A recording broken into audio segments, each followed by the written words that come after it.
Hi, Philip. Hi, Celeste. Sure, long time no see. No, actually.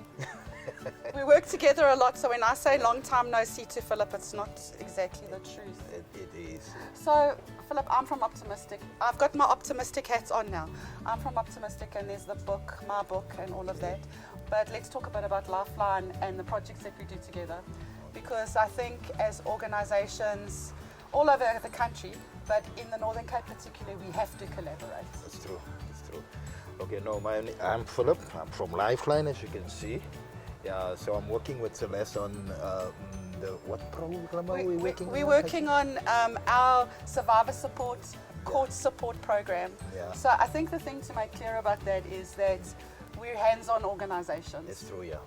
Crisis management to healing, that's our thing. Yeah. And LifeLine has a lot of programs which we're going to talk about later, but this particular program is about getting people through the court process. It's true, yeah. It's true. And so, like, with your hands-on, I'm sure you see lots of challenges for survivors. Yeah, no, most definitely. Working at the hospitals over the weekends, even the walk-ins at our office also need this kind of services, this kind of support. So, and that is where you come in, and that is why we're so excited to work with you guys also. So, yeah.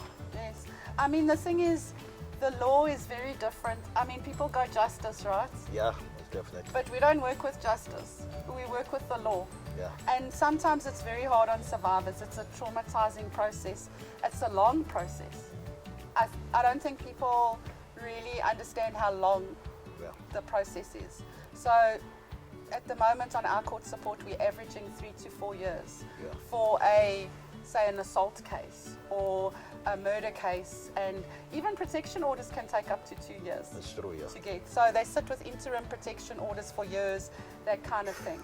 And we're not there to take the place of court support workers that are provided by the Department of Justice. I think that's important to say. That's true, yeah. Because those are people who are trained in the law. And the thing about being trained in the law is you train not to be emotional. That's true. And what our survivors need is emotional support. That's true. That's true. So it's a big gap for us in the Northern Cape, and the challenge is the distance as well. No, most definitely, most definitely. Because working in the court, especially with the court support cases, we have encountered a couple of cases whereby the clients really don't know what to do. This is where we step in now and really support them and assist them when needed. Yes, Yeah. and to understand the process. Yeah. Because when you're trained in law, you talk law. Yeah. And often people just don't understand, they're emotionally traumatized. A prosecutor, for instance, is speaking to them and they don't actually get a word of that.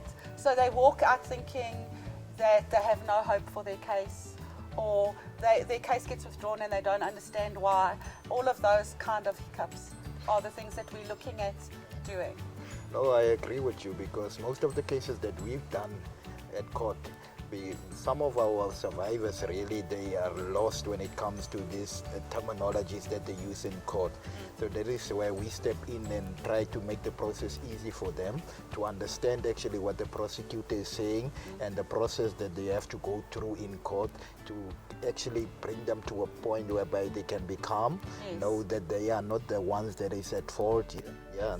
And also to understand that justice doesn't equal healing. Yeah. And even if they don't get justice, because the law, can I say, the law is an ass. Apologies to all my, friends who are legals, but the law is an ass. So sometimes it doesn't necessarily mean because you lost your case that it didn't happen. It just might mean that the defense attorney is better than what you could afford to get or what you have. Sometimes it means that there wasn't enough documentation or the investigation wasn't done properly. So healing is a completely different field to justice. I think also the other thing is we keep an eye that they're doing what they say they're doing, the Department of Justice. It's true. Yeah, we do that.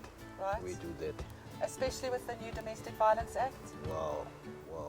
Which isn't implemented yet at all, in my opinion. I don't think that it's being implemented yet. Yeah. So we still are getting cases where there's opposing protection orders, which is not something that is allowed in the Domestic Violence Act as it was amended. So I think, holding the Department of Justice accountable, but not in a kind of adversarial adversary fashion. Yeah. It's like we are here to help you, Yeah. to implement what has been decided is now the law. That's true. So we don't want to fight with them. We're on the same team, and the team is Team Justice, right? Most definitely, most definitely. I think it's important that we need to get the message across that we are not here to work against them, but we are here to work with them. Absolutely. Yeah. And the other thing is to work with the police as well, Yeah. so that the clients can understand that the police are not against them, Yeah. and to understand the police process, which is another story. Just to round off, right, just to end. Yeah. This is how you get hold of us for court support. We're going to drop a link, and you can get hold of us that way, or you can contact LifeLine Northern Cape, or you can contact us at OptiMysing. And we're a collaboration of more than just LifeLine Yes. and OptiMysing. We LifeLine, we OptiMysing. We are South African Women Fight Back, Rise Against Domestic Violence, and DC Angels and Warriors. So we're quite a collaboration, and we are nationwide. Yes.